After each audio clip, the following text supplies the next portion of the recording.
Magandang hapon! Kumusta po? Narito po ulit ang update natin para sa lagay ng ating panahon.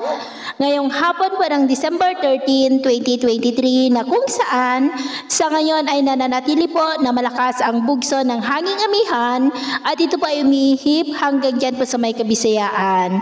Maging yung sama ng panahon nating binabantayan ay lumalakas po habang patuloy ang pagkilos pa-west, northwestward patungo po dito sa ating bansa na may lakas na ng hangin na umaabot na po hanggang sa 20 knots na nagbabanta rin po yan na tatama dito sa ating bansa sa susunod na mga araw kaya atin lamang pong babantayan ang development po nito.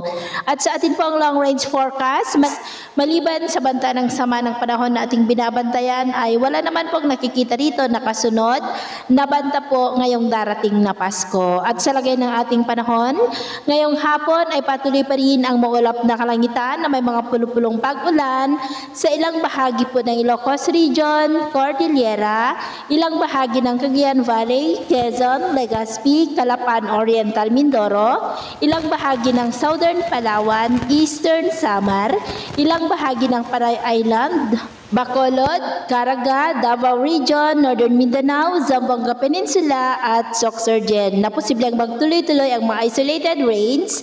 Pero sa ilang bahagi na lamang po ng ating bansa mamayang gabi kaya mag-ingat pa rin po tayo dahil posible pa rin ang mga banta po ng mga pagbaha at pagguho ng lupa.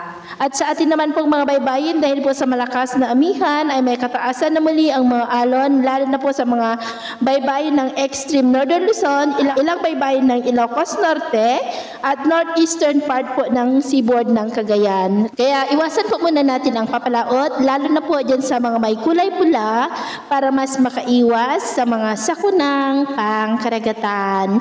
So, ito po ang latest update natin sa araw na ito. Ako po muli si James na nagsasabing sa kahit na pagsubok po na darating sa ating buhay, wag na wag po tayong mawawalan ng pag-asa. Thank you and God bless!